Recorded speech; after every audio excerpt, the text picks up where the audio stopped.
Lo primero que te quería preguntar, y así vamos haciendo un poco tiempo, yo te seguía desde que leí El niño que robó el caballo de Atila, estaba muy pendiente de lo que escribías, y claro, cuando sacaste El aliado, me la leí con ganas, y me sorprendió muchísimo que hay un cambio, no sé si de estilo, pero sí de fondo muy importante, ¿no? Entre a lo mejor tu narrativa anterior y esta novela.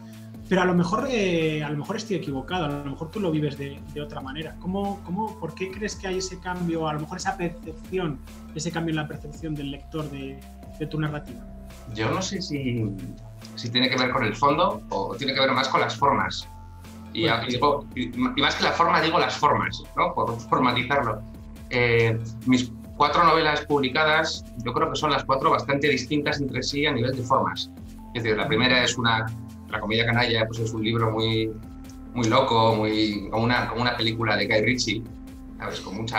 Muy flipante, con muchas drogas, mucho alcohol, violencia de todo tipo, niños asesinos, taxistas asesinos de niños.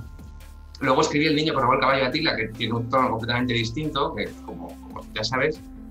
Y las 2 siguientes también han ido por caminos diferentes. Cuando esto como ya empieza a ser algo que me sale naturalmente, por así decirlo, me lo suelen preguntar en las entrevistas cuando toca promoción por cada libro, que siempre dicen, no, este libro no se parece en nada al libro anterior, ¿qué ha pasado? ¿Qué ha sucedido? ¿No? Y yo siempre, quiero decir, tampoco tengo una explicación súper concreta que te pueda matizar para dejarte tranquilo o para explicarlo o explicarme de una forma sensata. Yo siempre suelo decir que en la vida, generalmente, dependiendo del estado de ánimo que tengamos, de lo que estemos pensando, de cómo sea nuestra experiencia vital en ese momento, en un momento determinado o en otro, siempre somos distintos. Y hay veces que yo soy un tipo muy serio, y hay veces que yo soy un tipo muy divertido, y hay veces que soy un tipo bastante cabrón, o hay veces que soy un tipo que se comporta de una forma muy educada, aunque no quiera, ¿no?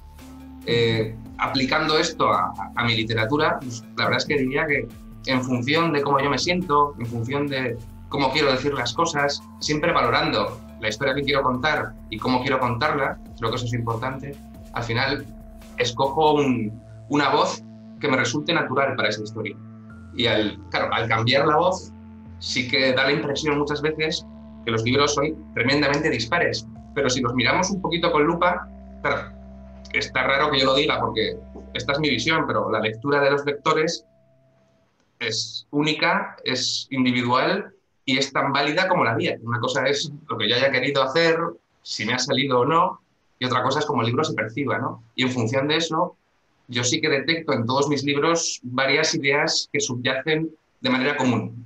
Es decir, una idea sobre la violencia, la revolución, sobre atender determinadas cuestiones sociales que me interesan, bien sea el machismo o el feminismo, bien sea la desigualdad social, bien sea el urbanismo terrible en el que estamos viviendo, cómo las ciudades están convirtiendo en lugares poco habitables. Es decir, todos me parece que son temas de índole sociopolítica, por así decirlo, vestidos siempre con la pátina de la ficción o con unas ideas cercanas a la revolución violenta o que se preguntan sobre si la violencia de la revolución tiene sentido o no. Y a partir de eso suele cambiar mucho el tono, suele cambiar el registro, suele cambiar el narrador, suele cambiar la estructura. Quiero decir, las formas cambian, pero muchas veces yo creo que las ideas que me obsesionan, por así decirlo, solo tengo 4 libros publicados, pero las ideas que sí que me parecen obsesionar como autor parece que están presentes en todos ellos. Esto es lo que yo pienso. Otra cosa es cómo luego la crítica lo interpreta, ¿no? Sí que me dijeron alguna vez que es peligroso para un autor no recorrer un camino más o menos fijo a nivel de trayectoria literaria, ¿no? Porque luego va a ser muy difícil encasillarte o va a ser muy difícil establecer, que esto también existe, una imagen de marca en el mercado editorial, ¿no? Y es cierto. Si uno de mis libros, imagínate que soy un autor que siempre hace lo mismo, ¿no? Por así decirlo. Que no digo que esté mal o que esté bien, ¿eh? Digo que a mí no me sale. Si los libros que yo hago te gustan, es fácil que libros sucesivos te sigan gustando. Y entonces ya como autor creas esa imagen de marca de tal manera que... Eso es, ¿no? Y sobre todo tienes ya un público cautivo. Sí. Que no vas a perder, el que ya has ganado, y como mucho puedes si los libros son mejores o tienen algún tipo de suerte porque recibes un premio o porque tienen más promoción o por lo que sea, que muchas veces es coyuntural, entonces es posible que ganes público. Es difícil que lo pierdas. En el caso de autores como yo, que no soy el único, que vamos disparando un poco a lo loco y, bueno, pues un libro sale de una forma y otro libro sale de otra, ya me avisaron editores, agentes y escritores, sobre todo, que, bueno, que eso es, para crear una trayectoria profesional, igual es más tedioso, más complicado, más arriesgado, pero que, bueno, oye, cada uno hace lo que le sale, ¿no? Yo no voy a intentar repetirme o intentar repetir fórmulas que ya he hecho, más que nada porque me aburro. Y a mí lo que me gusta es sorprenderme a mí mismo. Antes de pensar en lectores, yo pienso en mí mismo, ¿no? Como escritor, y digo, bueno, ¿cómo enfoco esto de una forma que a mí me resulte estimulante? Si escribiera siempre con una misma voz o con un mismo tono, yo de mí mismo me aburriría, esto estoy seguro. Sí, luego hay escritores, estaba pensando ahora, por ejemplo, en Vilamatas, que le hemos leído también en este club, que trabajan más, van por el lado contrario, ¿no? Que es la constante reescritura, que también es verdad que deja cautivos lectores, pero luego también él tiene una poética, a lo mejor, con la que está trabajando constantemente. Y sin embargo, es verdad que tú, en cuanto a las formas, es una cosa que me parece muy interesante, en cuanto a las formas, varía mucho. Y yo no sé, me gustaría saber en el proceso de escritura, y me resulta algo muy interesante, cómo va. Es decir, tú quieres escribir de una manera y sale la historia te marca la manera en que tienes que escribir o el tono que tienes que proyectar. ¿Es algo parejo? Porque yo he escuchado a gente que ha dicho que no, que quería hacer algo mucho más intimista, más lírico, y a lo mejor eso le ha ido marcando un tipo de historia. O hay gente que tiene la historia en la cabeza, que tiene un personaje, y que eso le va marcando el tono, y hay otras personas que al final es un todo conjunto en el que termina convirtiéndose en la novela, en el libro, después de correcciones, por supuesto, después de mucha trayectoria, pero digamos que va un poco así. ¿Cuál es tu proceso creativo? Porque para mí la forma que tienes de narrar es casi tan importante muchas veces como el tono, ¿no? Bueno, si habéis hablado con otros escritores en estas tertulias literarias, os habéis dado cuenta de que no hay una ciencia exacta. Quiero decir, cada uno tiene su estrategia o sus fórmulas y les funcionan o no les funcionan. Y quiero decir, no nos agrupamos, no hacemos todos de la misma manera, ¿no? Al ir un poquito de lo que decías al principio de Vilamatas, yo creo que en el sentido de escritor que se repite, el caso paradigmático es Javier Marías, cuyos libros están siempre narrados por la misma voz todo el tiempo, con las mismas cualidades, y da igual el libro que cojas, el personaje que habla, que nos está narrando, siempre es el mismo. Y nos narra... Bueno, no me gusta meterme en jardines, pero es que Javier Marías me parece que se repite realmente, en mal sentido, y Vilamatas yo creo que reescribe, que es diferente, ¿no? Sí, es verdad.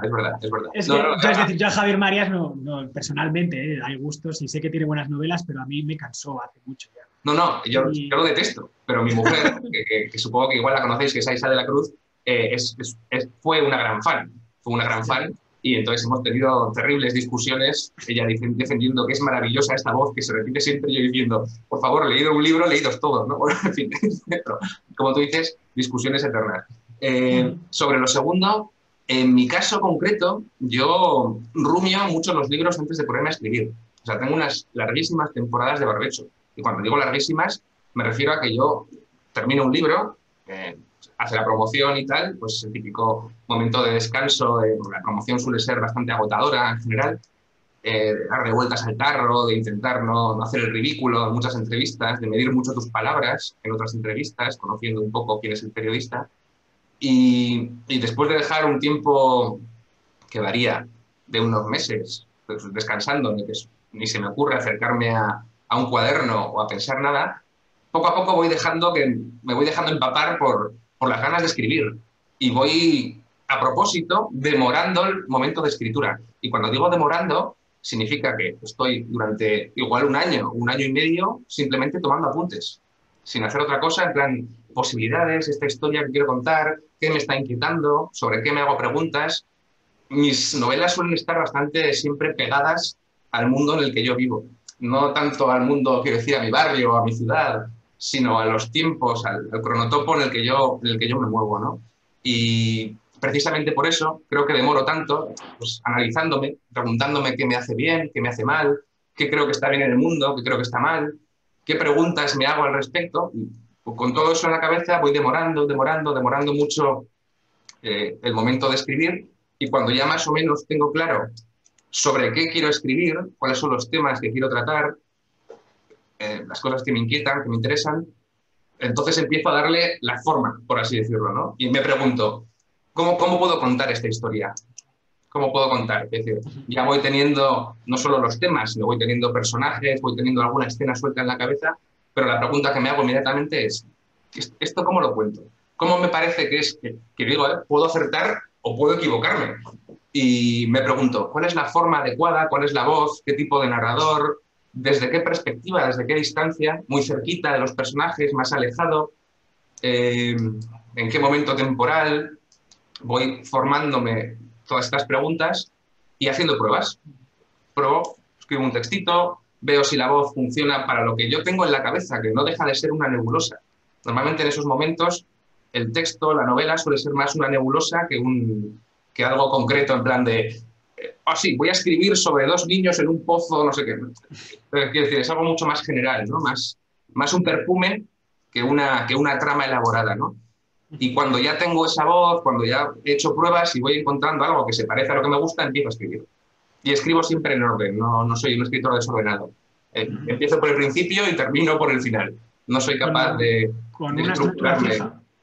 No, quiero decir que no tengo una escaleta de escenas en una pizarra, como conozco a otros escritores que sí lo tienen, ¿no? Que son más escritores de mapa, por así decirlo, y que saben perfectamente lo que tienen que contar, más o menos, el número de capítulos, el número de escenas, y son capaces un día, si se sienten animados, de escribir la escena 17 cuando solo tienen escritas las 4 primeras. Yo no, yo necesito ir desde el principio y llegar hasta el final con todo el acumulado, ¿no? Esta es mi forma de escribir, más o menos. Pero percibes el final cuando empiezas a escribir una novela. Sí, el aroma del final lo percibo. Claro. Sí, yo solamente empiezo cuando tengo claro cómo empieza, cómo termina. Cuando digo claro me refiero a una idea, como digo, nebulosa, ¿eh? En plan, sé que el final va a tener esta intención y va a ser, yo qué sé, uno de los personajes va a morir. Es posible que no sepa ni cómo va a morir el personaje, ni dónde va a morir, ni en manos de quién, ni de qué manera. Todo eso ya aparecerá. Entonces, tengo el principio, la nebulosa, tengo el final y tengo algunas escenas que creo que son claves.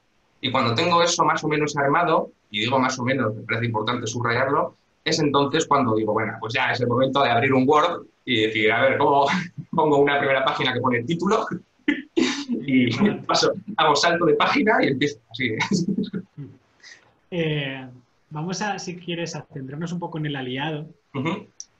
¿De dónde nace este libro? ¿Nace de una necesidad tuya de escribir sobre el tema, sobre el feminismo? ¿De un planteamiento, de una duda tuya? ¿Nace de tus contradicciones, a lo mejor también de deconstrucción de lo que llaman la masculinidad, etcétera? ¿O nace a lo mejor de una charla con amigos en el que sale la posibilidad o en el que se reflexiona sobre la posibilidad de que el movimiento feminista tome la violencia para intentar ir más rápido? ¿Dónde nace el aliado? Pues de todo eso que mencionas, un poquito al mismo tiempo. Yo me empiezo a interesar por el feminismo. Voy a decir las cosas como lo más crudo posible, lo más honesto posible con vosotros. Me empiezo a interesar por el feminismo a partir de mi relación con mi actual mujer, cuando solamente éramos amigos. Aisha es una experta en temas de género, es feminista, ha estudiado y ha trabajado muchísimo en el ámbito del feminismo y también su entorno social en el ámbito académico o cultural también está muy vinculado con mujeres que trabajan o han trabajado en el ámbito del movimiento feminista. A partir de mi relación con ella, yo que siempre me consideré un hombre feminista, pues empiezo a hacer preguntas y empiezo a interesarme por la historia del feminismo y por las pequeñas contradicciones que yo voy encontrando en mí, en ese momento eran pequeñas, que yo voy encontrando en mí como hombre supuestamente feminista, ¿no? Y esto me lleva a unas discusiones horrorosas. Esto me lleva a unos dramas muy, muy duros, a unas conversaciones terribles y a unos descubrimientos bastante atroces, ¿no? Entonces, mi vida empieza, como se suele decir en la metáfora, ¿no? Empiezas a ponerte las gafas violetas. Yo tardé mucho en ponerme las famosas gafas y empezar a mirar el mundo con una perspectiva feminista. Yo creía que lo hacía, pero no lo hacía realmente. Y esto de verdad me costó muchas discusiones con mi pareja, con otras amigas, y poco a poco aprendí que lo que tenía que hacer si quería participar del feminismo de una forma activa, siendo yo como soy un hombre blanco, cis, heterosexual, de clase media alta, que ha tenido estudios universitarios, es decir, soy un hombre privilegiado en todos los niveles y el peligro de los privilegios, como todos sabemos, es que son invisibles, que no te das cuenta de que los tienes. El mundo está hecho por hombres como yo, para hombres como yo. Y esto es una cosa que es de perogrullo, pero pues yo no me daba cuenta. Y tardé mucho en darme cuenta. La verdad es que me costó muchísimo. Y empecé a escuchar.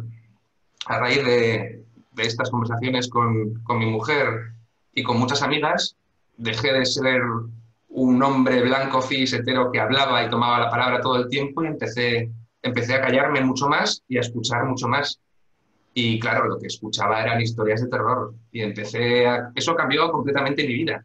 Y yo, durante 2 o 3 años, que simplemente me dediqué a hablar y a escuchar y a interesarme y a estudiar sobre el feminismo, descubrí que, yo qué sé, una estadística demoledora de que 7 de cada 10 mujeres a las que son mis amigas o las que quiero, pues han sido agredidas o abusadas. Por poner un ejemplo estadístico, ¿no? O sea, todo este tipo de información en mi vida supuso un impacto descomunal. Y esto me obligó inmediatamente a preguntarme, bueno, si hay 7 de cada 10 que han sido abusadas o agredidas, significa que 7 de cada 10 hombres, alguno puede repetir, pero somos abusadores o agresores, ¿no? Y entonces empecé, claro, necesariamente a ponerme el espejo y preguntarme, hostias, Iván, igual no estabas haciendo las cosas tan bien como creías, igual no eras tan feminista como creías, igual no eras feminista en absoluto. Y a partir de esa puesta en espejo, por así decirlo, de lo que yo quería ser y darme cuenta de lo que realmente era, pues hubo un proceso, yo no diría de construcción, a mí el término de construcción me parece que es una cosa posterior. Hubo un primer momento de confrontación con uno mismo. Y en ese proceso de confrontación surgieron millones de preguntas, millones de dudas, muchos momentos de dolor, arrepentimientos, de repente darte cuenta de todos los errores que has cometido y todos los errores que sigues cometiendo. Y todas las cosas que has permitido, todas las veces que te has callado, todas las veces que has sido un puto machista de mierda, bien intencionado, pero un puto machista de mierda. Y a mí esto me creó una descomposición mental y emocional durísima. Ya digo, que se puso en peligro incluso mi relación de pareja, por todo lo que, por la tensión que vivía al ponerme esas gafas, ¿no? Y hubo un momento en que dije, bueno, yo creo que el primer paso es reconocerme ante el espejo y asumir que si alguna vez quiero ser un hombre feminista, lo primero que tengo que hacer es reconocerme como un hombre machista. Y a partir de reconocerme como un hombre machista y empezar a ver a mi entorno y empezar a hacerme más preguntas ya mucho más concretas e intentar corregir errores, de las preguntas surgen las novelas normalmente, ¿no? Las novelas no suelen dar respuesta, las novelas plantean preguntas, el arte en general. Y con todas esas preguntas yo necesitaba volcarlas en clave de ficción, que es lo que yo hago, para poner orden a todas esas preguntas y mostrar de forma literaria cuáles creo que son las preguntas que muchos hombres debemos hacernos, muchos comportamientos que tenemos que revisar, todos los errores históricos, presentes, pasados y futuros que hemos cometido, vamos a cometer o estamos cometiendo. Y enseguida pronto vino el chispazo del personaje protagonista de la novela, que obviamente es un trasunto de mí mismo, os podéis imaginar. Y a partir de ahí, la novela se escribió prácticamente sola, con muchas consultas a muchas amigas escritoras, a muchas amigas no escritoras, pero del ámbito del feminismo, y con mucha lectura y con mucho trabajo de reflexión sobre mí mismo y sobre quién soy yo y cuál es mi posición en un mundo que yo quiero que sea igualitario y justo. Y, es decir, un mundo feminista. Partiendo de eso, pues construí una trama con la excusa de intentar, bueno, interpelarnos, sobre todo yo no, tenía muy claro que no quería hacer una novela sobre el feminismo, porque no es mi área de conocimiento, aunque estudio sobre ello. Mi área de conocimiento principal es el machismo. De lo que más sé es de hombres machistas, de hombres blancos, cis, heteros machistas, que es lo que yo soy y que es lo que son el 99% de los hombres que he conocido en mi vida. Ujú. Y con esa idea de fondo dije, bueno, me gustaría escribir algo para interpelarnos a muchos de nosotros, a quienes se quieran sentir interpelados, a quienes sean sensibles a todo esto, se dejen permear y estén dispuestos a hacer un trabajo de, ya digo, primero de mirarse al espejo, de reflexión y de autocrítica. La deconstrucción ya vendrá después. Mi libro yo creo que se para en el momento en el que termina la autocrítica y podríamos empezar a hablar de deconstrucción y de eso ya hay otros libros escritos. Bueno, se me amontonan las preguntas, pero tampoco quiero acaparar la conversación porque creo que aquí lo gracioso es que hablen los lectores, pero mientras vais pensando alguna pregunta que queráis hacer a Iván, te lanzo yo la última. Bueno, te lanzo dos. Una que me acaba de surgir ahora y es que si tenías algún tipo de lector objetivo en el que pensabas o que pensabas que pudiera leer tu libro, sobre todo en cuanto a género, es decir, si pensabas que era un libro que podía ser, que iba más dirigido a lo mejor a hombres heterosexuales, cis, con ciertos privilegios invisibles, o si también era un libro que pretendía ser universal. Y luego la otra pregunta que me parece más interesante y me parece complicada.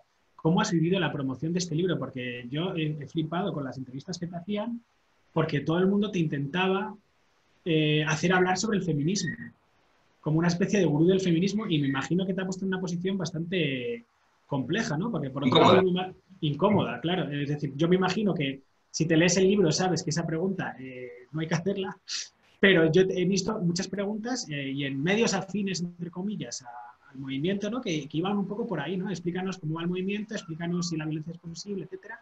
Eso es una pregunta y luego la otra la de si tienes algún tipo de lector objetivo en la cabeza, un lector ideal mental que tuvieras. Sobre el lector ideal, no lo sé. Igual de una forma inconsciente sí. Pensaba en casi todo mi entorno de amigos o de cuadrillas.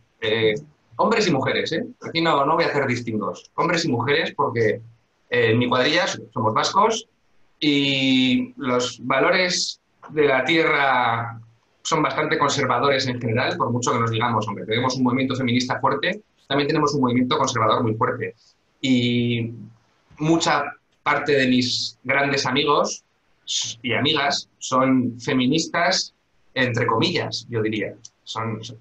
Lo que pasa es que yo, a las mujeres de mi cuadrilla, o a mis amigas mujeres que yo puedo creer que no están, no trabajan o no, ¿cómo decirlo de una forma que se entienda claramente? No están interesadas en el feminismo verdaderamente, ¿vale? Sino que es una etiqueta, como la etiqueta de aliado, de ahí el título. Yo no tengo nada que decirles, quiero decir, yo soy el lado opresor de la balanza. ¿Quién soy yo para decirle a una de mis amigas que yo creo que tiene a veces comportamientos machistas, que tiene que corregir un comportamiento machista? Ni se me pasaría por la cabeza. A los hombres de mi cuadrilla sí puedo hacerlo. A los hombres de mi cuadrilla sí puedo. Hay una escena del libro que es cuando estás en un cumpleaños, en un chiquipar, ¿no? Que está el personaje ahí y que de repente empieza a escuchar el corro de mujeres que están hablando sobre agresiones, que explota, ¿no? Y que yo creo que es ahí el gran punto de giro del personaje, que habla un poco de eso, ¿no? De quiénes somos nosotros para decir a alguien, a una mujer, cómo funciona el feminismo o qué posición tiene que tener respecto. Correcto. Este es el gran error que hemos cometido muchos hombres, yo creo. Que decir, el feminismo ahora dicho a posteriori, después de un largo proceso que he vivido, bueno, y que sigo viviendo, pero el proceso como inicial ya lo he pasado, suena muy como casi infantil decirlo, ¿no? Pero el feminismo básicamente a lo que nos pide a los hombres es que apoyemos el feminismo, pero que nos hagamos a un lado. Que llevamos miles de años estando en el centro de la habitación, tomando la palabra y siendo protagonistas, y nos pide el feminismo básicamente algo muy sencillo, que es que, chicos, muy bien, pero haceos a un lado, no ocupéis el centro de la habitación, dejad de tener la palabra siempre, ¿vale? Y participad de una forma compañeros, pero sin ser protagonistas, que ya lleváis siendo protagonistas demasiado tiempo. Porque precisamente somos el lado privilegiado de la balanza. Entonces, que yo tome la palabra o que yo vaya explicando el feminismo a nadie en una reunión de feminismo o incluso en una reunión social es, desde mi punto de vista, ahora es muy ridículo y es algo que me debería dar vergüenza.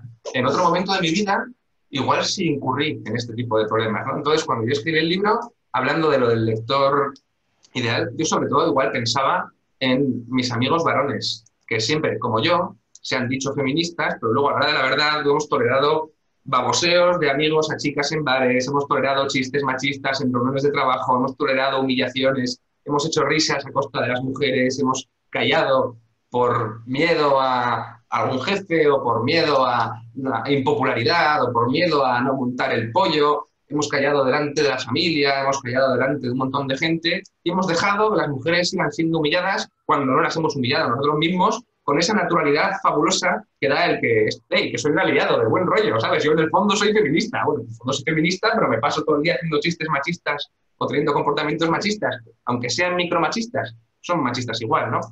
Entonces yo, por un lado, pensaba en mis amigos varones y por otro lado pensaba que el libro, como yo creo que atiende principalmente a este machismo de hombres bien intencionados en el que nos movemos, yo creo que la gran mayoría, luego están los extremos radicales de Vox, por ejemplo, que son machistas abiertamente, misóginos incluso, y más cosas, pero yo creo que la gran mayoría somos hombres machistas con un espíritu bien intencionado, sin darnos cuenta de los enormes problemas de machismo que tenemos.